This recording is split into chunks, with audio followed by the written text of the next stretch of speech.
지금부터 60분간 진행할 특강은 요즘 뜨거운 화두이죠. 메타버스에 대한 시간을 준비했습니다.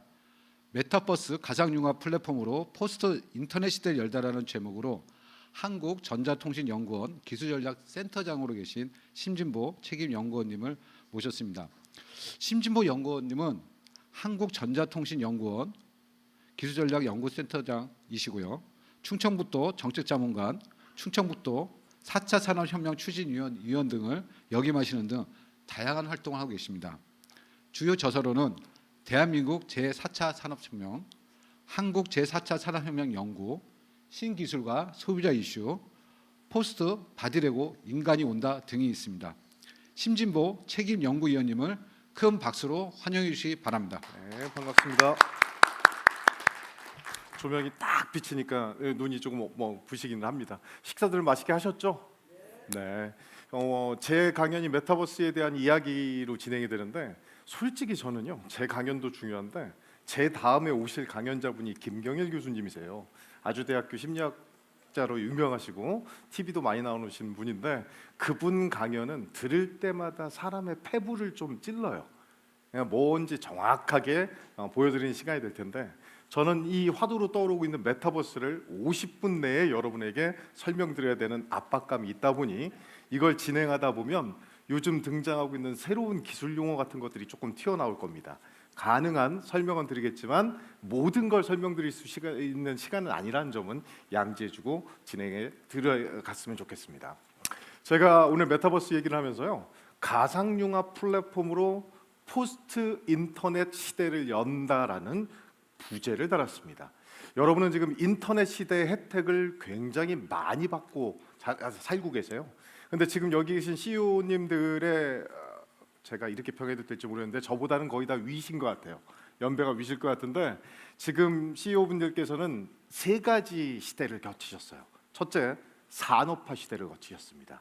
근데 이 산업화라는 것이 솔직히 얘기하면 산업혁명 가운데 두 번째 산업혁명이었어야 되는 건데 그 두 번째 산업혁명을 서구의 선진국들과 일본은 1870년대부터 1930년대까지 겪었던 혁명입니다.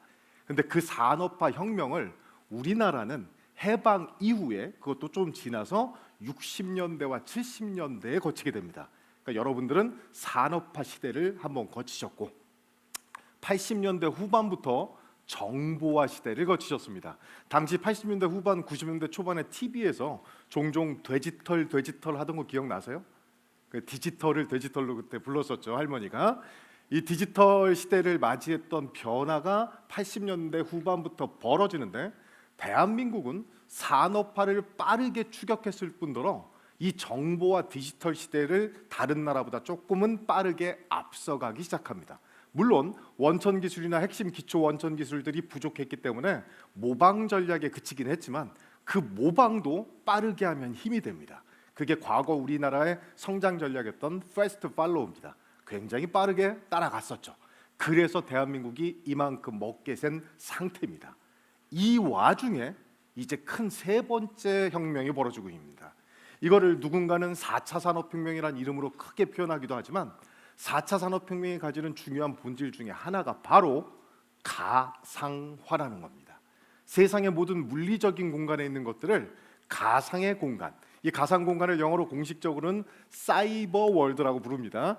여러분 예전에 했던 싸이월드가 아니고요, 사이버 월드입니다. 이 사이버 월드에 물리적인 세상의 모든 것들을 그대로 옮겨놓고 물리적인 세상에서 우리가 먹고 마시고 입고 일하고 하는 모든 행동 등을 할 수 있게 만들어주는 새로운 공간을 만들어내고 있는 겁니다. 이 혁명은요, 1980년대 이후로 닥쳤던 인터넷 혁명에 버금갈 수 있습니다. 인터넷이라는 것은요, 세상의 모든 정보를 연결시켜주는 데 가치를 가지고 있었습니다. 그리고 그 연결을 통해서 공유의 힘을 발휘해서 정보의 힘을 이용해 점점 모든 산업을 발전시키는, 즉 연결과 공유라는 것이 인터넷의 가장 큰 핵심 가치였다면 이제 메타버스는 포스트 인터넷, 다음의 인터넷을 만들었는데 그 인터넷의 공간을 가상으로 확장시켜서 우리가 상상치도 못한 일들이 벌어지게 만든다는 특징을 가지는 겁니다. 그래서 제가 서서히 길었는데 이제 메타버스라는 이 엄청난 화두가 포스트 인터넷 시대를 열게 될 것입니다. 현재 벌어지고 있는 변화 몇 가지를 볼게요. 첫 번째, CEO분들이니까 그래도 내공이 있으시다고 생각하고 초라는 단어 요즘 꽤 많이 들으시죠. SK 광고, KT 광고에도 초자 나옵니다. 뛰어넘을 초자죠. 초월할 초자를 쓰고 있는데 뭘 그렇게 초월합니까? 라고 물어보신다면 현재 연결되어 있는 세상보다 더 연결되고요. 현대 속도보다 더 빨라지고요. 현재 인공지능보다 더 뛰어있는 인공지능이 나옴. 그때마다 우린 초자를 쓰고 있는 겁니다. 그래서 현재 벌어지고 있는 가장 큰 변화 중에 하나는 초연결입니다.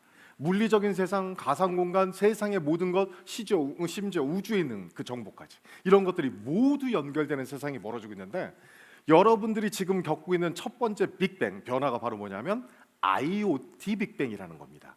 IoT라는 단어는 들어보셨나요?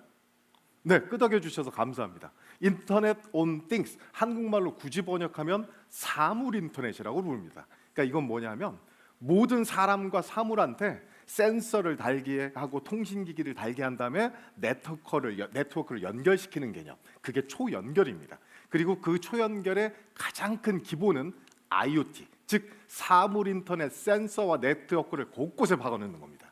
지금 벌어지고 있는 가장 큰 변화입니다. 두 번째, 이렇게 엄청나게 많은 IoT 센서와 네트워크가 작동을 하게 되면 엄청난 데이터들이 모이게 됩니다. 그걸 우리는 빅데이터라고 부르는 거예요. 그런데 이 빅데이터 가운데 인간의 의사결정에 직접적인 도움이 되는 데이터는 0.05% 미만이라는 게 문제입니다. 그러니까 지금 시설관리공단 수많은 지자체에서 엄청난 데이터들을 모으고 있잖아요. 그 중에서 실제 의사결정에 쓰이는 데이터는 0.05% 아래예요. 99.95%의 데이터들은 가비지 또는 그냥 모았다가 버립니다. 가장 대표적인 우리나라 데이터 중에 낭비 중에 하나가 바로 뭐냐면 고속도로관리공단과 지방경찰청들이 운영하는 도로 CCTV 데이터입니다. 전 세계에서 가장 높은 수준의 CCTV 데이터를 엄청나게 가지고 있는데 서울에서 대전으로 버스가 출발을 한다면 서울 시내 데이터는 서울경찰청 데이터예요. 그랬다가 경부고속도로 들어서서 대전 톨게이트까지는 고속도로관리공단 데이터입니다. 그랬다가 다시 대전 들어오면 대전지방경찰청 데이터. 이렇게 하는데 서로 사고가 발생하거나 사건이 벌어지지 않는 한 연계할 필요도 없고요. 3달 지났다가 그냥 지워버립니다. 그러니까 이렇게 쓸데없는 데이터 축적도 생각보다 많습니다. 그렇지만 빅데이터는 중요한 것이 많이 축적할수록 힘이 되는 건 분명하기 때문에 축적은 분명히 해줘야 되는 건 사실입니다. 이 빅데이터 빅뱅이 벌어지고 난 다음에 벌어질 빅뱅이 바로 AI 빅뱅입니다. 여러분 AI가 뭐의 약자죠? 이렇게 질문하면 무례한 건가요? 네. AI가 뭐의 약자죠? 약자라고 물어봤으면 영어로 대답하셔야 돼요. 한글로 인공지능이라고 하는 거 아니에요. 누가 지금 대답하셨어요.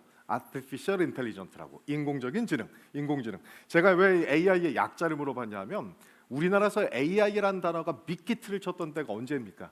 바로 2016년 2월부터 3월 달에 걸쳐서 우리나라의 이세돌 구단이 구글의 알파고리랑 붙었을 때입니다. 그때 5번 대국했어요. 누가 이겼죠? 기억나세요?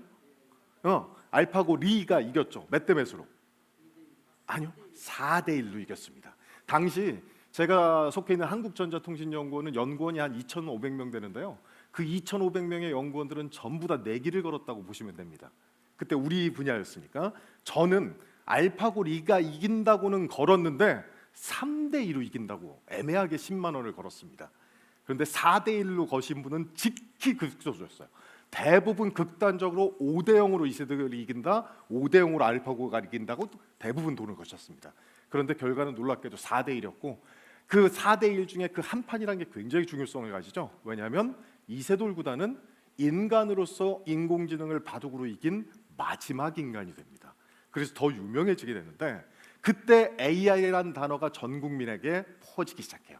그래서 제가 그해 2016년부터 엄청나게 많은 AI 강연 요청을 받았는데 당시에 농림수산축산부라는 부처에 가서 한 400명 놓고 강연을 한 적이 있었습니다. 근데 CEO님들도 아시겠지만 공무원 강연이 굉장히 힘든 강연이에요. 왜 힘든지 아시죠? 참 대답을 안 하세요. 그리고 대답을 하셔도 옹알이를 하세요. 그러니까 지식을 뽐내는 걸 싫어하는 집단이에요. 그러다 보니까 강사가 피드백 받기가 굉장히 힘든 집단이 공무원 집단인데, 당시 400명을 강당에 몰아놨으니 이분들 다 끌려온 건 분명할 거고, 따라서 저한테 피드백 없을 거는 분명한 상황에서 제가 말을 툭 던졌습니다. 여러분 AI라고는 다 알고 들어보셨어요? 라고 했더니 이 400명이 다 안다고 우렁차게 대답을 하는 거예요. 저 군대 위문 공연인 줄 알았어요 그때.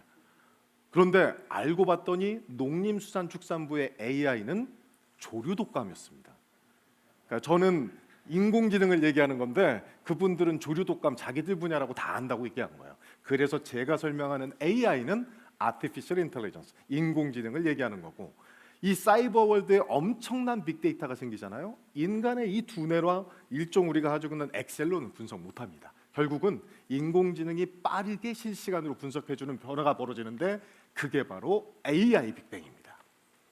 이 AI 빅뱅이 벌어지고 나서 벌어질 또 하나의 빅뱅이 있습니다. 그걸 바로 우리는 CPS 빅뱅이라고 부르는데, 영어로는 Cyber Physical Systems, 가상과 물리를 연결시켜주는 시스템.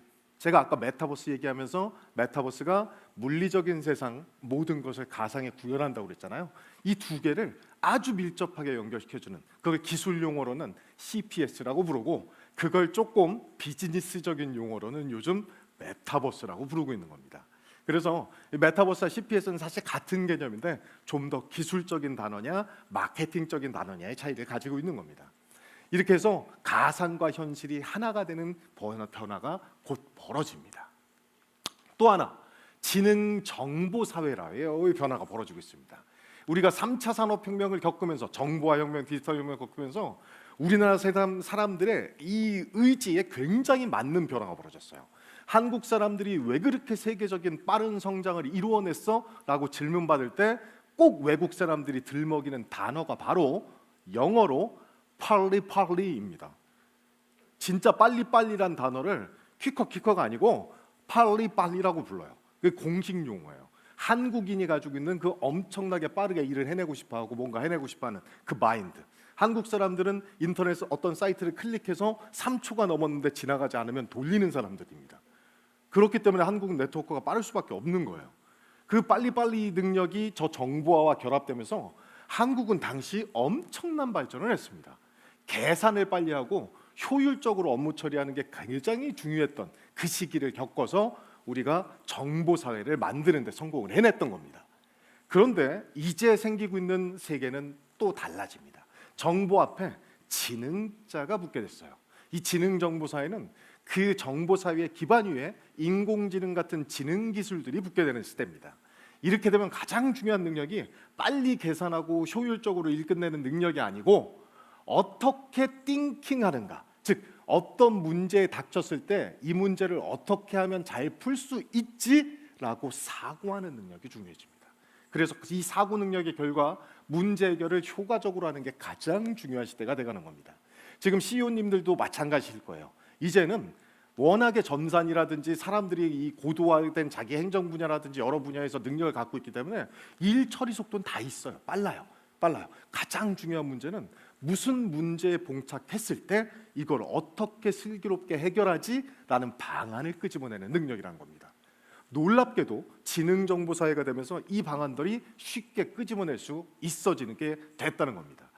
어떤 걸로 끄집어낼 수 있냐? 바로 데이터와 알고리즘으로 끄집어내는 겁니다. 알고리즘은 AI를 만드는 소프트웨어의 기반입니다. 즉 컴퓨터가 생각하는 방식을 정해놓는 거예요. 거기에 엄청난 데이터를 학습시켜주면 이 친구들이 인간들보다 더 빠르게 문제와 위험을 채취해내고 그 위험에 대한 대응책을 가이드해주기도 합니다. 우리 지금 2년 동안 코로나 문제로 큰 아픔을 겪고 있지만 실제 2020년 1월에 중국에서 코로나가 발병하기 전인 2019년 12월에 캐나다의 한 인공지능이 2-3개월 내로 전 세계에서 코로나 바이러스에 의한 대규모 팬데믹이 발생할 가능성이 높다라고 예측을 한 적이 있었습니다. 결국 인공지능은 사람들이 회피하고자 하는 위협, 사람들이 애써 외면하고자 하는 문제를 인간보다 더 정확하게 끄집어내는 좋은 장점이 있습니다. 그래서 그것들이 발휘되기 위해선 알고리즘을 잘 만들어야 되고 인공지능이 알고리즘이 학습할 수 있는 데이터를 잘 만들어내야 됩니다. 그래서 데이터와 알고리즘이 힘이 되는 세상으로 세상이 변하고 있다라는 게 두 번째 변화입니다. 세 번째, 세상의 모든 것이 연결되는 걸 떠나서 이제 물질적인 세계랑 가상 세계가 허물어지고 있는데, 이것은 바로 좀 이따 설명할 메타버스로 대표되는 겁니다. 그렇지만 모든 게 좋은 것만은 아니에요. 위험이 발생하고 있죠. 첫째, 이 기술에 종속됐죠. 우리 인간 자율성의 위기가 찾아오고 있죠. 우리는 아침부터 저녁까지 계속 디지털에 종속되어 있고, 심지어 지갑은 놓고 출근을 해도 휴대폰을 놓고 출근을 하면 점심시간에라도 돌아가야 되는 이런 안타까운 상황입니다. 결국 인간 자율성이 상실되고 거대한 플랫폼 기업들이 엄청난 데이터를 모아대면서 이들이 엄청난 정보력을 바탕으로 국가 권력을 뛰어넘는 힘을 발휘할 수 있는 세상, 그 빅브라더라고 그러죠. 이런 세상도 가능해지고 있고, 모든 것이 연결되니까 정보를 빨리 얻을 수 있지만 모든 게 연결됐다는 건 어디 한 군데가 뚫리면 나머지 보안도 연쇄적으로 뚫린다는 얘기입니다. 그래서 보안이 굉장히 취약해질 시기. 그래서 이 보안 취약성의 위기를 극복하기 위해서 최근에 각광받고 있는 이름의 기술이 바로 블록체인 기술입니다. 시우님들 많이 들어보셨죠? 블록체인 기술은 몰라도 비트코인, 이더리움은 다 아시잖아요. 그렇죠? 그러니까 블록체인 기술은 비트코인, 이더리움과 같은 암호화폐의 기반 기술이 되는 기술인데, 한국 사람들은 비트코인 이퀄 블록체인이라고 잘못 생각하셔서 문제지, 실제 블록체인을 쉽게 설명드리자면 이런 겁니다. 예전에는 데이터를 해킹하려면요, 방화벽을 뚫고 들어가서 데이터 센터에 데이터를 긁어오면 해킹이었어요. 근데 블록체인 기술이라는 건 뭐냐면, 이 데이터 센터에 접속해서 서비스를 받는 사람이 100만 명이 있다면 그 100만 명 한 사람 한 사람에게 암호키를 하나씩 나눠주는 개념입니다. 따라서 이 데이터 센터를 해킹하기 위해선 나누어진 100만 개의 암호키를 일일이 닫게 해야 되는 거예요. 따라서 사용자가 많으면 많을수록 해킹하기 어려운 보안 기술, 그게 본래 블록체인입니다. 그게 암호화폐에 쓰이고 있는데, 이 블록체인 기술은 실제 군사보안과 산업보안 쪽에 많이 쓰이기 때문에 암호화폐에 쓰이고 있는 기술 비중은 23%밖에 안 됩니다. 그러니까 결국 블록체인은 비트코인은 아니에요. 그렇지만 이 블록체인 기술이라는 게 점차 여러 군데로 발현되기 시작했고, 심지어 디지털 민주주의란 것까지 업그레이드 시키고 있습니다. 블록체인 기반에 우리가 생체 정보로 인증할 스마트폰으로 국민 투표를 할 수 있는 날이 이제 멀지 않은 겁니다. 그러려면 블록체인이라는 암호 기반이 있어야 됩니다. 이런 세상의 변화들이 벌어지고 있는 것이 바로 보안이 취약하기 때문입니다. 지금은 블록체인으로 이 보안을 지금 극복하려고 하고 있는데요, 앞으로 10여 년 후쯤 되면 새로운 용어가 실제 상용화될 겁니다. 그게 바로 퀀텀입니다. 양자 컴퓨터라는 게 지금 개발 중에 있는데, 양자 컴퓨터는요, 현재 기존에 존재하고 있는 슈퍼컴퓨터보다 연산 속도가 2만 배에서 20만 배까지도 빠르죠. 슈퍼컴보다 그렇게 빠르다는 얘기예요, 일반적인 컴퓨터가. 그래서 이 양자 컴퓨터가 등장하면 세상이 엄청나게 연산 속도가 빨라지는 좋은 점이 있지만 문제도 발생합니다. 이 양자 컴퓨터를 이용하면 기존의 암호를 빠르게 깰 수 있는 거예요. 100만 개의 암호키가 깔려 있어봤자 양자 컴퓨터가 돌리면서 그걸 깨기 시작하면 엄청나게 빠른 속도로 깨버릴 수 있다는 겁니다. 따라서 양자 컴퓨터가 등장하는 미래에는 보안이 더 문제가 되고, 그래서 현재 양자에 저항하기 위한 암호, 양자 저항 암호라는 것도 같이 개발하고 있습니다. 이런 문제들이 새로운 위협으로 앞으로 나타날 것입니다. 그런 와중에 아주 혁신적인 제품과 서비스들이 등장하고 있습니다. 우리가 메타버스란 단어를 유행한처럼 따르기 시작했던 때가 언제냐면 작년 12월부터입니다. 그러니까 메타버스가 유행한 지 지금 딱 1년 됐는데, 그 1년 전에는 더 유명했던 단어가 있습니다. 그게 바로 디지털 트윈이란 단어입니다. 디지털 트윈, 그러니까 영어로 디지털 트윈이라고 돼 있으니까 이게 무슨 뜻이냐면 디지털로 쌍둥이를 만든다는 뜻입니다.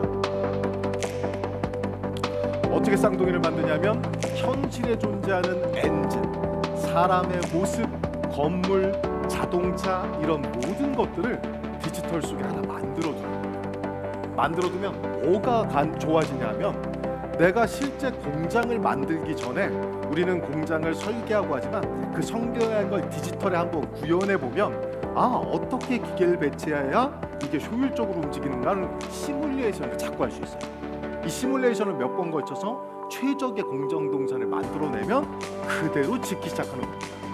결국 디지털 세상에서 현실에서 엄청난 비용이 들거나 시간이 드는 시뮬레이션이란 걸 빠르게 해줄 수 있게 하는 것, 그게 바로 디지털 트윈인데, 현재까지 디지털 트윈이 주로 엔진이나 건축 같은 산업 분야에 많이 쓰이고 있다면 앞으로 그 범위가 굉장히 확장되는 건 불을 보듯 뻔합니다. 현재 매뉴팩처링, 그러니까 공장에선 디지털 트윈 많이 활용되고 있고요. 자동차 분야에서 디지털 트윈으로 자동차를 미리 설계하는 건 기본이 됐습니다.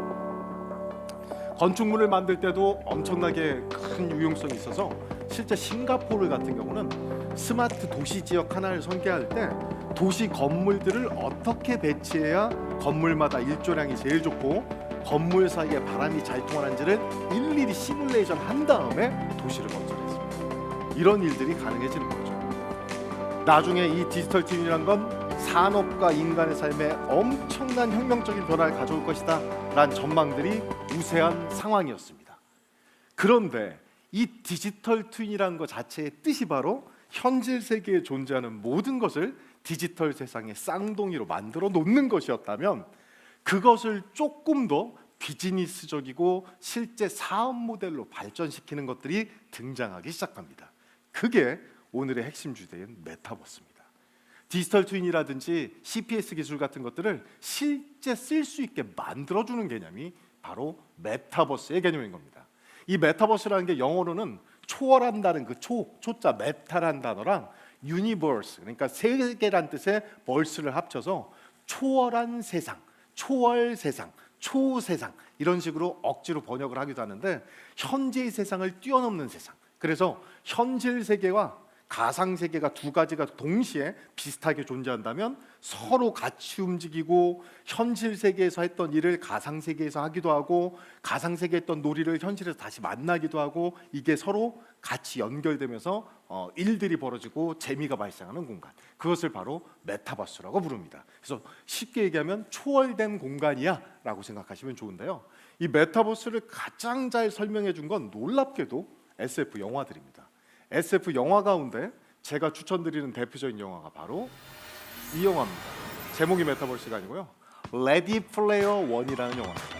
이 영화는 스티븐 스필버그 감독님이 만드신 영화인데요, 이 영화 속에 보면 사람의 아바타가, 이게 가상 공간이에요. 오아시스라는 가상 공간에 들어가는데 실제 사람의 모습은 이 모습이에요. 고글을 쓰고 있고 수트를 입고 있는데 가상 공간에서 그러니까 현실에서 하지 못하는 모든 활동을 할 수 있어요. 이런 것들이고, 지금 보여드린 건 포트나이트라는 메타버스 플랫폼에서 트래비스 스콧이 공연하는 장면이죠. 이건 뭐냐면 미국의 UC 버클리 대학에서요, 코로나로 인해서 졸업식을 못하게 되니까 UC 버클리에 있는 캠퍼스 전체를 메타버스로 만들어 놓고 학생들에게 우리 캠퍼스 이렇게 생겼으니까 쭉 따라서 아바타들 보고 종업식장으로 와요 라고 해서 모아서 졸업식을. 이것은 미국 아이 청소년들이 엄청나게 열광하고 있는 로블록스의 세상을 보여주는 겁니다. 개인의 아바타들이 가상 공간 속에서 거래를 하고 물건을 사고 심지어 돈을 벌기도 합니다. 이런 변화가 벌어지고 있는데 CEO님도 굉장히 받고 싶을 텐데요, 틈날 때 혹시 넷플릭스 같은 거 보세요? 제가 너무 과한 요청을 했나요? 예. 넷플릭스 요즘 디즈니 플러스도 나왔죠? 심지어 요즘 OCN이나 CGV 같은 데 보면 옛날 것도 많이 보여주잖아요. 레디 플레이어 원은 공짜로 보여주는 영화 수준입니다. 따라서 한번 보시면 아, 메타버스가 세상을 이렇게 바꾸는 거구나 라고 바로 이해하실 겁니다. 스티븐 스필버그 감독이 진짜 머리가 좋은 사람이에요. 몇 년 전에 그런 기획을 했은 걸 보면 이 메타버스가 현재까지 드러난 유형을 보시면 조금 더 이해하시기가 쉬워요. 라이프 로깅이라고 해서 사람들이 어떻게 생활하고 운동하는지를 추적합니다. 대표적인 게 나이키 트레이닝 클럽인데요, 손에 차고 있는 워치나 신발에 붙어있는 센서로 이 사람의 보행 습관, 그리고 얼마나 하루에 운동하는지 같은 걸 체크해서 이런 운동화를 권합니다, 또는 이렇게 운동하세요 라고 알려주는 이런 서비스도 대표적인 메타버스입니다. 두 번째, 증강현실. 이거 포켓몬고 생각하시면 좋은데 한 4년 전에 한국에서 열풍이었죠. 4, 5년 전에 지나가는 청소년들 또는 젊은 나이 드신 분들도 했었죠. 누군가 폰을 들고 이렇게 하고 있으면 이건 전부 다 포켓몬 괴물 잡고 있는 거였던 겁니다. 이런 일들이 있었어요. 심지어 이 포켓몬고는 일본에서 만든 게임인데 일본 게임에서 이 좋은 점 중에 하나가 컨텐츠 능력이잖아요. 좋은데 이 포켓몬고에 등장하는 건 이 몬스터들이 그 지역의 특성에 따라서 나타납니다. 그러니까 호수나 숲이 있는 쪽에 가면은요 자연몬 계열, 그러니까 자연 몬스터 계열의 몬스터들이 주로 나타납니다. 근데 저희 한국전자통신연구원은 대덕연구단지 중간에 있잖아요. 우리 옆에 기계연구원 이런 연구들이 쭉 있어요. 이러다 보니까 이쪽은 전기몬 계열의 성지였습니다, 진짜. 그래서 우리 대전 사람들이 몬스터를 잡고 싶은데 이 전기몬 계열 중에 가장 유명한 그 몬스터의 이름이 피카츄예요. 피카츄라고 이름 들어보셨죠? 그 노란 애 제일 인기 있는 개가 우리 연구소랑 옆에 기계연구원에 잔뜩 떠 있는 거예요. 그러니까 사람들이 자기들도 모르게 추적해서 우리까지 들어오는데 우린 국가 보안 시설이거든요. 못 들어오는 거죠. 당시에 제가 친했던 미용사 한 분이 계셨는데 젊은 미용사가 저한테 요청을 한 번 하더라고요. 저기 저 한번 애틀이 들어가면 안 돼요? 그래서 왜? 그랬더니 거기 안에 피카츄가 너무 많아요. 한 번만 들어가게 해달라고. 그래서 너 들어오는 건 안 되고 네 폰을 하루만 날 줘. 내 부하 직원들 시켜서 잡아줄게. 그래서 엄청나게 잡아줬던 기억이 있습니다. 이런 것들이 포켓몬고인데 이걸 증강현실이라고 불러요. 증강현실은 현실의 세계 그림이 있잖아요. 여기에 가상의 아까 몬스터, 그러니까 디지털 그림 같은 게 뜨는 것, 그거를 증강현실이라고 부릅니다. 세 번째 대표적인 형식이 바로 미러월드입니다. 디지털 기술을 이용해서 현실에 있는 걸 아주 멋지게 사실적으로 그려내는 거예요. 저거 뭐 보고 설명하면 제일 좋으냐면 구글어스 아세요? 구글어스 들어가 보신 분 있죠? 자기 집 아파트의 주차장까지 다 나온 거 보면 신기하잖아요. 그게 바로 대표적인 미러월드입니다. 구글어스 들어가시면 거의 군사 지역을 제외하고는 거의 다 똑같이 나타나죠. 네 번째, 완전한 가상세계. 이 속에선 사람의 모습이 움직이는 게 아니고 아바타가 움직이게 됩니다. 이런 것들을 다 합쳐서 현재 메타버스라고 부르고 있는 겁니다. 이 메타버스 구현을 위한 핵심 기술들은요, 아까 이사장님께서도 저한테 메타버스 관련돼서 뭔가 해야 된다고 말씀하셨는데 이게 쉽지가 않아요. 왜 그러냐면 메타버스에서 가장 중요한 포인트는 바로 가상세계랑 현실세계를 연결시켜서 상호작용시키는 거예요. 이게 제일 중요한 거예요. 즉 단순히 가상 공간을 만들어내서 거기서 모여서 게임하고 노는 게 아니에요. 실제 거기서 벌어진 변화, 여기서 관리했던 그 장치가 현실 세계에도 작동이 돼야 돼요. 이게 가상세계와 현실세계를 융합시키고 실제 상호작용 시키는 건데 이러려면 필요한 기술들이 너무 많다는 겁니다. 그 메타버스 컨텐츠를 생성시키기 위한 기술들 필요하고요. 이거를 올려놓는 플랫폼, 서비스화시키는 플랫폼이 필요하고요. 플랫폼 작동시키려면 클라우드란 네트워크도 반드시 필요할 거고요. 그리고 이것을 모든 사용자에게 쓸 수 있게 연결시키려면 현재의 5G로는 불가능합니다. 5G는 현재 이론적인 최고 속도가 20GBps였어요. 그러니까 초당 20기가를 다운로드, 업로드 시킬 수 있는 게 5G의 강점이라고 들어야 되는데 현재 한국의 이동통신 3사가 제공하는 서비스는 20기가가 될까요? 안 될까요? 택도 혹시 5G 쓰시죠? 너무 시대에 뒤떨어지시게 사시는 마세요. 세상 변화는 몸으로 조금씩 체험하셔야 됩니다. 그런데 현재 5G의 평균적인 제공 속도는 약 800메가 정도입니다. 그러니까 20GBps보다 훨씬 떨어지는 거죠. 그런데 앞으로 등장하게 될 6G, 6G가 이 G자가 제너레이션이란 뜻이에요. 세대란 뜻이에요. 그러니까 6세대 이동통신이라는 뜻인데 6G, G는요 보통 10년 단위로 업그레이드 되는데 그래서 6G가 상용화될 시기를 우리가 언제로 예측하냐면 2028년부터 30년 사이로 예측합니다. 앞으로 한 7년 정도 나왔는데 이 6G의 최대 서비스 속도는 1TBps입니다. 1000기가를 초당 업로드 다운로드 시킬 수 있다는 얘기예요. 1000기가라는 얘기는 상상도 못할 데이터의 양이에요. 그러니까 한 5기가쯤 되는 영화 200편을 한꺼번에 다운로드 받을 수 있는 거예요. 똑딱 하는 시간에. 이런 것들이 가능해지는 미래가 닥쳐야지만 실제 메타버스가 제대로 돌아갑니다. 요즘 메타버스 해보시는 분들이 아는 것이 되게 싫어하시는 것 중에 하나가 내 얼굴이 왜 이렇게 가분수로밖에 안 나와? 왜 내 몸은 이 옷밖에 못 둘러? 왜 내가 만나는 사람들은 버벅버벅하다가 나타나? 이 지연 문제 같은 걸 얘기하는데 저 지연 문제를 해결하기 위해서 반드시 필요한 게 저 6G입니다. 따라서 28년으로 개발 상용화 예정돼 있던 6G 상용화 예정 28년입니다. 이게 조금 더 당겨질 예정입니다. 그래야지만 실제 메타버스가 제대로 작동돼서 연결될 겁니다. 그리고 디바이스가 필요한데 메타버스가 제대로 작동하려면 여러분의 폰만으로 보이지는 아닙니다. 그래서 지금 세계적인 기업들이 만들고 있는 대표적인 몰입 기계가 바로 어떤 형태냐면 헤드셋 형태입니다.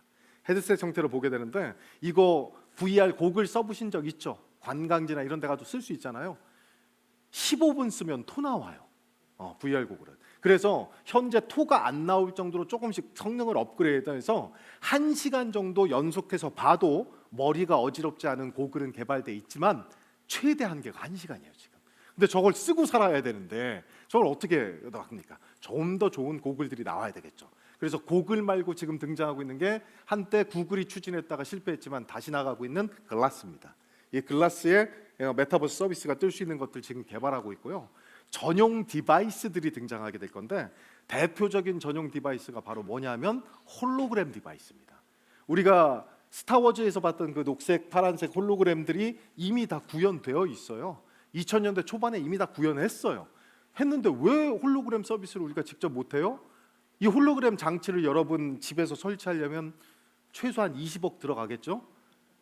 그러니까 모든 과학기술은 초반엔 비싸기 때문입니다. 상용화하기에는 아직 시간이 있는데 이제 어떤 기술들이 개발되냐면 홀로그램으로 키판을 만드는 키패드를 만드는 기술이 나왔어요. 이게 뭐냐면 스마트폰의 엄지 조를 제대로 못하는 손가락을 되게 못 쓰는 분들 있잖아요. 이분들의 그 바람이 뭐냐면 나도 스마트폰에 빨리 워드 쳐보고 싶어. 근데 이걸 어떻게 구현하냐? 여기에 패드를 붙일 수는 없잖아요. 그러니까 여기에 버튼을 누르면 여기서 진짜 패드, 그러니까 뭐죠? 키보드 형태의 홀로그램이 뜨게 됩니다. 떠서 이것을 바닥에 놔도 되고요. 심지어 공중에 놔도 됩니다. 돼서 여기서 손가락을 치면 손가락을 친 위치 정보를 얘가 파악을 해서 그 자판을 눌러줍니다. 그렇게 하는 것들이 불과가 뭐예요? 벌써 한 6년 전쯤 개발됐어요. 근데 아직 상용화를 못하고 있다가 이제 상용화할 예정입니다. 그렇게 되면 홀로그램 디바이스도 이제 등장을 하는 거예요. 이렇게 해서 수많은 몰입형 기기들까지 갖추어져야 메타버스 서비스를 하는 겁니다.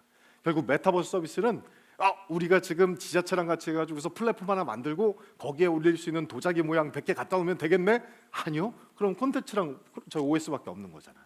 나머지 기술들이 모두 갖추어져야 작동이 된다는 점. 그래서 생각보다 엄청난 비용과 장치가 들어갑니다. 이런 것들이 메타버스의 특징이라고 할 수 있죠. 메타버스 시장은요 엄청나게 빠른 속도로 진화 중입니다. 이용자 수가 늘어나는 걸 떠나서 메타버스를 상징하는 대표적인 기술이 VR과 AR입니다. Virtual Reality, Augmented Reality, 가상현실, 증강현실이라고 그러는 건데요. CEO분들께서도 대충은 아실 거예요. 증강현실은 아까 얘기한 대로 현실 세계의 그림에 가상의 디지털 그림이 덧대어진 걸 증강현실이라고 하는 겁니다. 그게 AR이에요. VR, Virtual Reality는 아주 현실은 없어요. 완전히 가상의 공간이에요. 혹시 여러분 자녀 또는 손주께서 배틀그라운드라는 게임 혹시 들어보셨어요? 세상과 담을 쌓고 사시는 건 아니죠? 네, 배틀그라운드라고 해서 젊은 애들이 슈팅 게임 하는 게 총 쏘는 게임 하는 게 총 쏘는 게임 굉장히 많아요. 콜 오브 듀티를 비롯해서 많은데 이런 데 들어가면 나의 모습은 없고 내 손과 총 정도 나옵니다. 이건 내 아바타가 움직이고 가상에서 내 현실의 모습은 없는 거예요. 그렇게 완전히 가상 세계로 움직이면 그걸 VR이라고 부르는 거예요. Virtual Reality. 그래서 현실이 덧대어졌으면 AR, 완전 가상이면 VR인데 실제 AR 시장, VR 시장을 합쳐서 메타버스 시장이 얼마나 커질 것인지 예측을 해본 결과 2030년이 되면 우리나라 돈으로 1,800조 시장이 형성될 걸로 예상됩니다. 1,800조란 단어가 개념이 오세요?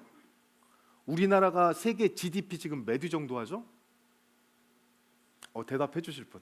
우리나라가 세계 450여 개 국가 중에 GDP 몇 위 할 것 같아요? 9위입니다. 이사님 정확히 알고 계시는데 작년에 우리가 9위로 올라갔어요.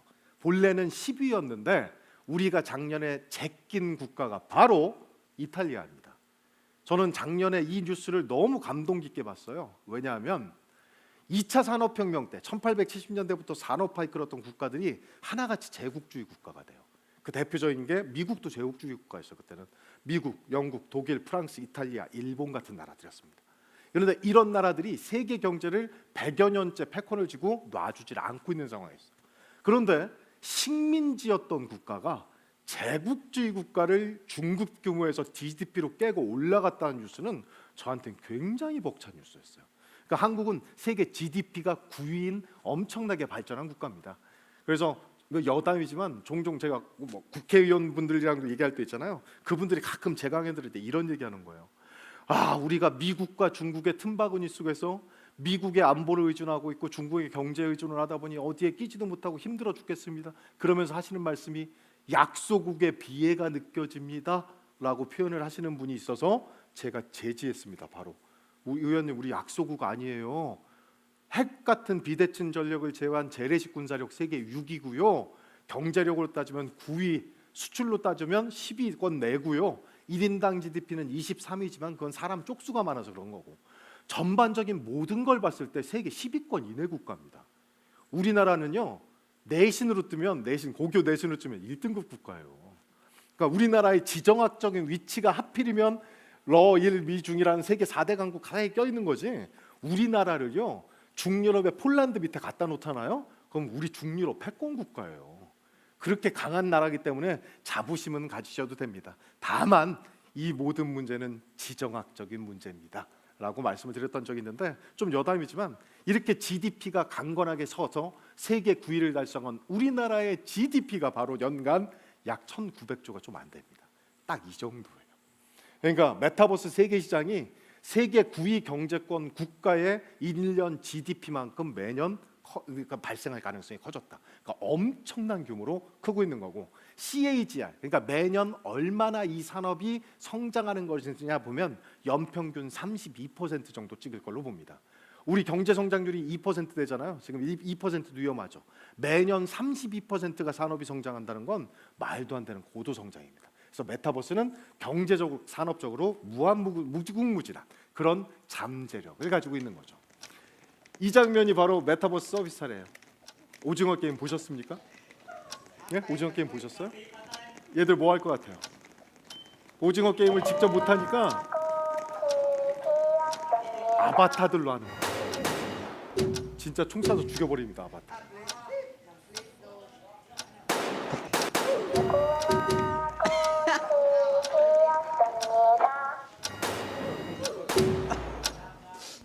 유치해서 그렇지 굉장히 사실적으로 구현했죠. 네.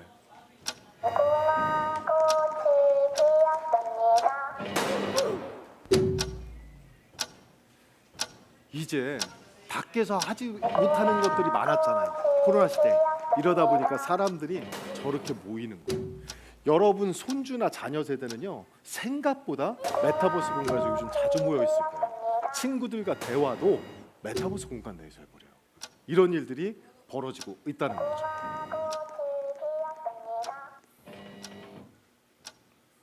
움직이면 총 맞는데 조심해야 되겠죠. 네, 아주 사실적이었다는 걸 보여드리는 겁니다. 이런 식의 세상의 변화가 벌어지고 있고요. 현재 메타버스 서비스하면 누가 뭐래도 제일 먼저 떠오르는 건 게임입니다. 게임에서 지금 많이 벌어지고 있는데 대표적인 게임 플랫폼이 바로 미국에서 지금 출시한 로블록스입니다. 전 세계에서 1억 5천만 명이 현재 쓰고 있는데 최근에 조금 더 늘어서 1억 8천만 명 쓰고 있습니다.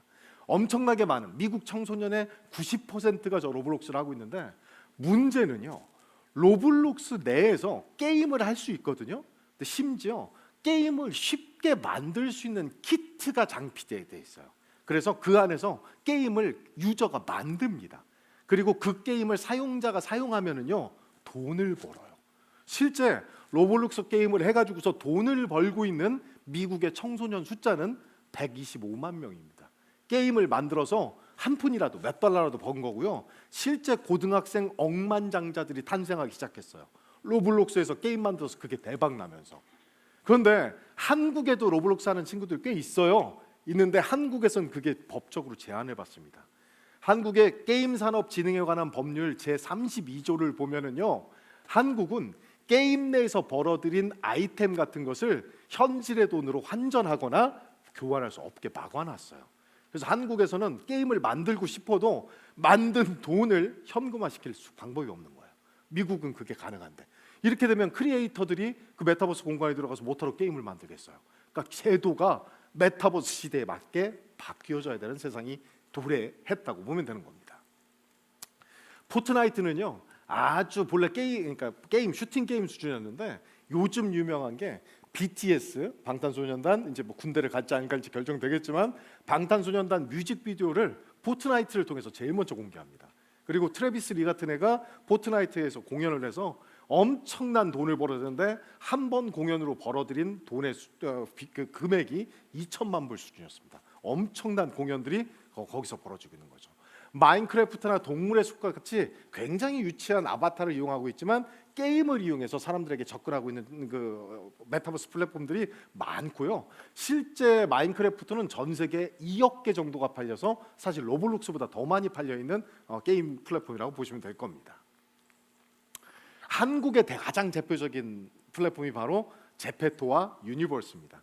놀랍게도 여기 지방공기업 평가원 이사장님이 제페토를 가입해 계시더라고요. 심지어 아바타도 갖고 계시더라고요. 그런데 이 제페토는요 개인의 아바타를 저런 식으로 만들어내서요. 그러니까 뭐 그 굉장히 많은 대화도 하고요. 더 중요한 건 게임도 하고 하지만 뭐 중요한 게 연예인 정보 교환도 하고 이런 일들이 벌어집니다. 유니버스는 아예 연예인에 특화돼서 만들어진 거예요.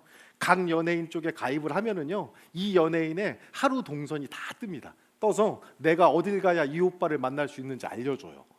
이런 것들이 지금 한국에서 서비스되고 있는 대표적인 서비스들인데 중요한 게 현재는 이렇게 게임 위주로 크고 있는 것처럼 보이지만 미국을 비롯한 외국은요 이제 게임을 넘어서 산업 분야의 메타버스를 쓰기 시작하고 있다는 겁니다. 다만 한국은 아직도 게임 규제도 못 풀고 게임에만 매몰돼 있어요. 우리가 한 발짝 늦다고 보시면 되는 겁니다. 그래서 세계적인 빅테크 기업들이요 그러니까 마이크로소프트, 구글, 저 메타라는 회사가 어딘 줄 아시죠? 메타라는 회사 이름 들어보셨죠? 누군가 한 명은 대답해 줄 법도 한데 저 메타라는 회사가 이름이 바뀌었죠? 어떤 회사가? 그렇죠. 역시 그래도 시사를 잘 아시는군요. 페이스북이 메타라는 이름을 바꾸고 로고가 저렇게 바뀌었는데 페이스북은 아예 메타버스 산업의 천병이 되겠다는 목표를 가지고 회사 이름 자체를 메타버스로 바꾸고 그랬어요. 그리고 엔비디아는 주식 투자하는 분들한테는 굉장히 부러움의 대상인 현재 이런 기업입니다. 그래서 이 수많은 기업들이 대표적으로 뭘 하고 있느냐 살펴보면 마이크로소프트 같은 데서는요 홀로렌즈라는 걸 개발하고 있어요. 그래서 아까 제가 디바이스가 증강현실 디바이스가 나와야 된다고 그러죠. 그 핵심이 되는 게 렌즈입니다. 그걸 만드는 데 포커스를 맞추고 있고요. 그리고 구글 같은 경우는 3D 통신 기술 프로젝트인 스타라인을 가동을 했습니다. 그리고 메타에서는 오큘러스라는 VR 헤드셋을 만들고 있는데 그 헤드셋으로 메타버스 세상 속에서 페이스북의 모든 서비스를 받게 만드는 것이 이들의 목표입니다. 이런 빅테크 기업들이 열심히 뛰어들고 있는 걸 보면 빅테크 쪽에서 메타버스를 얼마나 가능성 있게 본다는 걸 알 수 있죠. 한국의 기업들도 뭔가 하고는 있나요? 라고 질문하면 생각보다 뭔가를 하고 있어요. 근데 하고 있는 게 바로 뭐냐면 팀 구축하고요. 우리 같이 해보자. 뭉쳐볼래? 라고 이야기하고 있습니다. 그래서 세계 최초로 산학연 공동 메타버스 연구기관인 메타버스 얼라이언스란 걸 출범시키긴 했는데 이거는 솔직히 보면 MOU 맺은 거랑 똑같은 거거든요.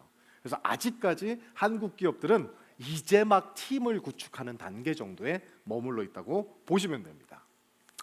그렇지만 생각보다 수많은 지자체와 기업들이 메타버스를 조금씩 이용하기 시작하고 있어요. 대표적으로 관광 분야에서 제가 지금 오타를 썼는데요. 전라남도의 영암군이라고 있잖아요. 영암군에서는요. 메타버스 플랫폼의 가상의 마을인 기가마을을 구축해서 이게 기가마을 모습이에요. 그래서 사람들이 영암군에 있는 한옥주택에 들어와서 서비스 받게 하고 이런 거 하고 있습니다. 저는 영암 같은 솔직히 이렇게 표현해서 딱 그런데 자주 접하지 못한 지방자치단체에서 이렇게 열심히 하는 거에 대해서 박수를 보낼 생각입니다.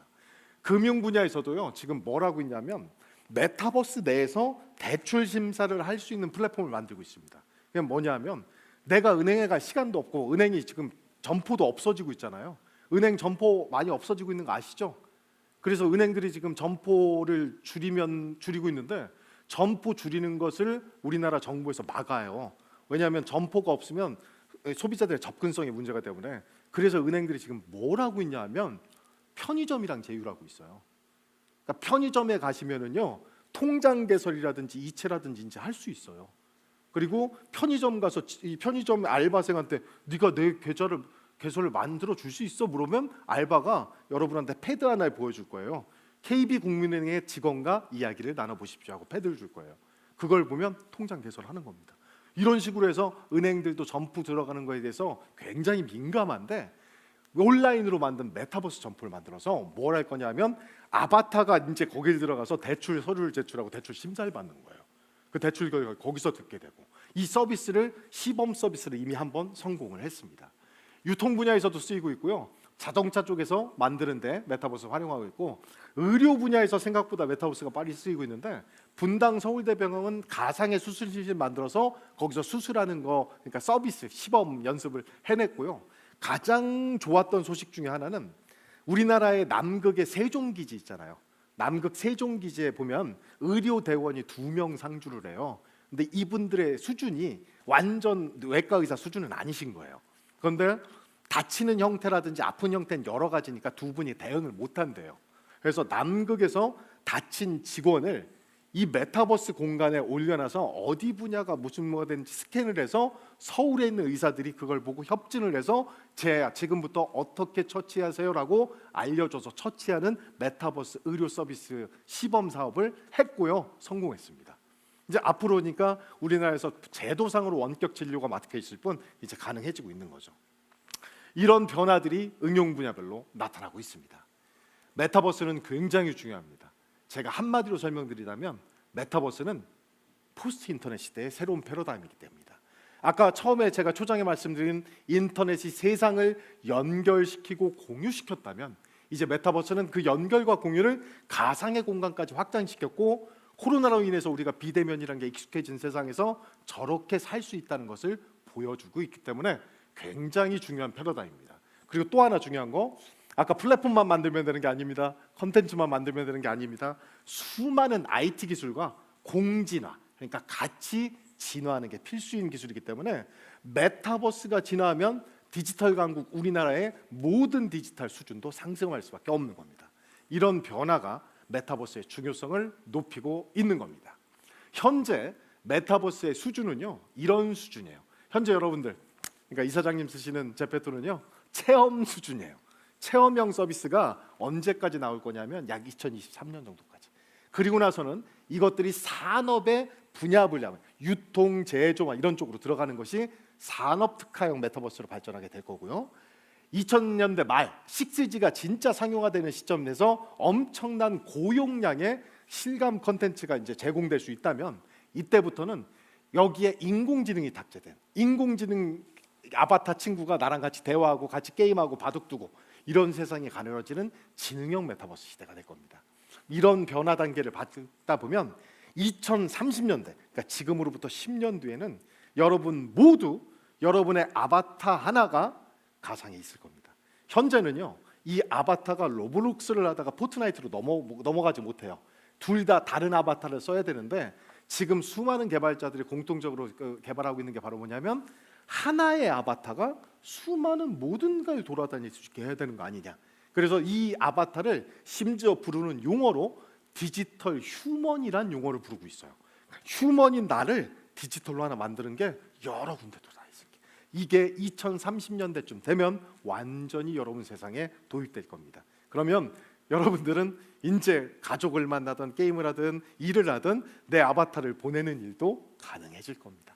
그래서 큰 변화라고 말씀드리는 겁니다. 지금까지 메타버스가 현실과 가상을 초월적으로 연결해주는 완전히 새로운 패러다임이고, 인터넷의 다음 세대를 열고 있는 포스트 인터넷 패러다임이고, 심지어 32% 연평균 성장률에 우리나라의 1년 GDP에 당당할 정도로 엄청나게 고성장을 하고 있는 산업인 것을 여러분들이 알게 됐습니다. 오늘의 맺은말입니다. 지금 우리는 미래 사회의 격변을 목도하고 있습니다. 더욱 놀라운 게 디지털 기술 전문가인 저도 눈이 핑핑 돌 정도로 엄청나게 빠른 속도로 디지털 기술이 진화하고 있습니다. 지금 벌어지고 있는 이 네 번째 산업혁명과 코로나 팬데믹은요 21세기 전반부에 발생한 가장 큰 격변인데 이게 반드시 위기만은 아니었습니다. 기회가 되고 있고 심지어 디지털 강국인 한국이 완전한 디지털 전환 국가가 돼서 메타버스를 시대를 선도할 수 있는 포인트로도 작동하고 있습니다. 인터넷 다운 버전 메타버스 시대가 개막됐습니다. 이런 시대를 준비하기 위해서 우리 CEO분들께 꼭 필요한 자세, 여러분들 그게 지면이든 유튜브든 틱톡이든 현재 어떤 디지털 기술들이 등장하고 있는 걸 끊임없이 눈여겨보셔야 됩니다. 아까 이사장님께서 저 용비어천가 부르는 거 아니에요. 저 솔직히 제페토에 그 아이디를 갖고 있고 거기에 자기 아바타가 있다는 것은 굉장히 시대를 앞서 나가시는 거예요. 여러분들도 한번 그렇게 해보세요. 그리고 그런 디지털 기술이 내 세상을 어떻게 바꾸지 한번 곰곰이 생각을 해보세요. 결국 변화는 발생하고 있는데요. 이 변화에 수동적으로 대응하다 보면 우리는 나라를 망하게 했던 경술국지를 반복할 수도 있어요. 왜? 앞서 나가는 국가들에게 산업적으로 뒤지면 결국은 국가의 힘이 떨어지기 때문입니다. 이 메타버스 시대에 여러분들 이 변화를 이끌고 또는 변화에 적극적으로 대응할 수 있는 자세를 가지는 지방공기업 CEO분들이 되기를 바라며 오늘 짧았지만 메타버스가 무엇인지에 대한 설명을 마치도록 하겠습니다. 지금까지 경청해 주셔서 감사합니다. 예, 감사합니다. 메타버스에 대해서 아주 열광해 주셨는데 혹시 뜨거운 만큼 관심이 있으신 분들 또 궁금한 사항 있으시면은 질문해 주시기 바랍니다. 네. 애플로 많은 분이 손들어 주시는데 먼저 앞에 본래 분부터. 이렇게 질문 많이 하세요? 이쪽부터 예. 질문 부탁드리겠습니다. 말씀 잘 들었습니다. 저는 연수구 시설공단의 정종석입니다. 네.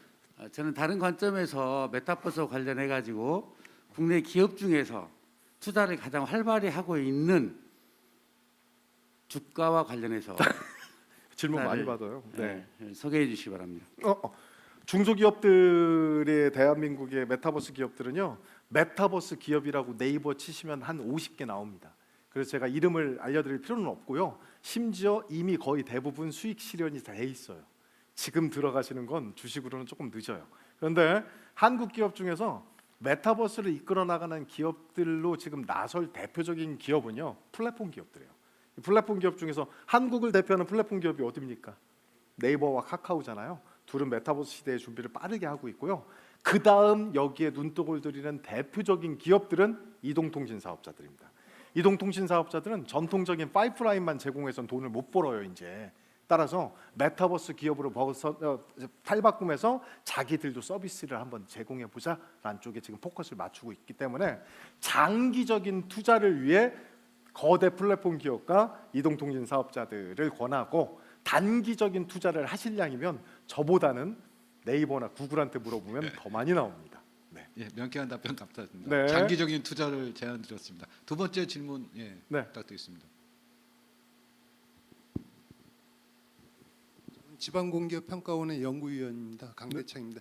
네. 아주 소박한 질문을 드리고 싶습니다. 제가 학생 때 저를 하나 복제를 해서 한 명은 놀고 있고 한 명은 잠자는 그런 네. 꿈을 꿨는데요.